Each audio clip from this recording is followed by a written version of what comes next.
Everyone, তোমরা সবাই কেমন আছো? আজকে আমার শরীরটা ওরকম ভালো না।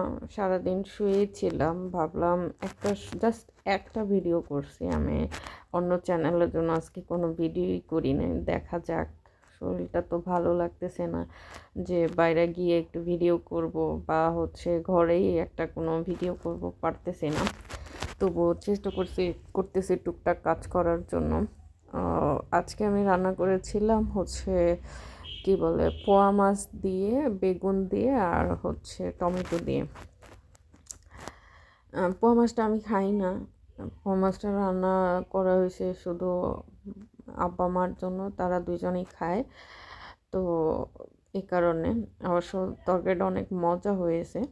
এই তো পেঁয়াজ বাটার সাথে হলুদ মরিচ আর ধনিয়ার গুঁড়া, জিরার গুঁড়া, সাথে কাঁচামরিচ দিয়ে ভালো করে কষায়া, লবণ দিয়ে ভালো করে কষায়া, তারপর একটু পানি দিয়ে, তারপর টমেটো দিয়ে, তার মধ্যে যখন আর একটু ভালো কষানো হয় টমেটোটা 2-3 মিনিটের মতো, তারপরে কি বলে কাঁচা পোয়া মাছটা দিয়ে দিছে।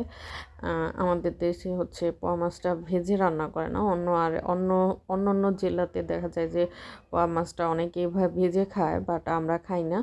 তো মা কাঁচা কি বলে কাঁচা পোয়া মাছটাই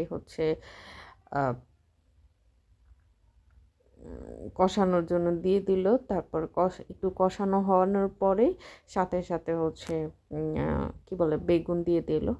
এটা কি বেগুন, এটা সাদা যে বেগুনটা থাকে না, সবুজ সবুজ কালারের, ওই বেগুনটাই ছিল। আসলে বেগুনের তো অনেক রকমের হয়, তো আমার কাছে কালো বেগুনটাই খেতে ভালো লাগে। বেগুন খেতে ভালো লাগে না। ও আচ্ছা, তোমাদের সাথে কথা বলতে বলতে তোমরা সবাই আমার জন্য দোয়া করো যেন আমি তাড়াতাড়ি সুস্থ হয়ে যাই। আসলে সুস্থতা যে আল্লাহর কত বড় নিয়ামত, সেটা আসলে কেউ বোঝানোর মতো না। আর অসুস্থ থাকলে যে কি অবস্থা হয়, আসলে সেটা কাউকে বোঝানো যায় না। তোমরা সবাই আমার জন্য একটু দোয়া করো তো, যেন আমি তাড়াতাড়ি সুস্থ হয়ে যাই, একটু ভালো হয়ে যাই, যেমন জীবনে নিজের চলাটুকু যেন চলতে পারি, অর্থনৈতিকভাবে এবং শারীরিকভাবে। এতটুকু, এর বেশি আর কিছুই চাই না আল্লাহর কাছে। জীবনে অনেক কষ্ট পেয়েছি, কষ্ট পাওয়ার পরেও বারবার চেষ্টা করে যাচ্ছি যে কোনো না কোনোভাবে আল্লাহ যেন আরেকটা রিজিক করে দেয়।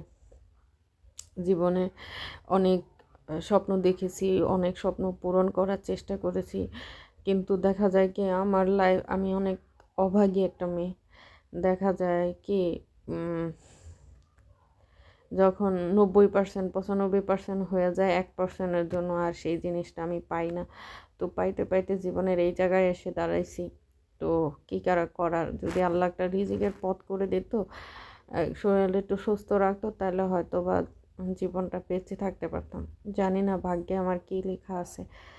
আর যদি আমার কোনো রিজিক না থাকে, আল্লাহ যদি আমার কোনো রিজিক না দিয়ে রাখে আমার কোনোভাবেই, তাহলে যেন আল্লাহ যত দ্রুত সম্ভব আমাকে মৃত্যু দেয়। তোমরা সেই দোয়াটাও আমার জন্য করো।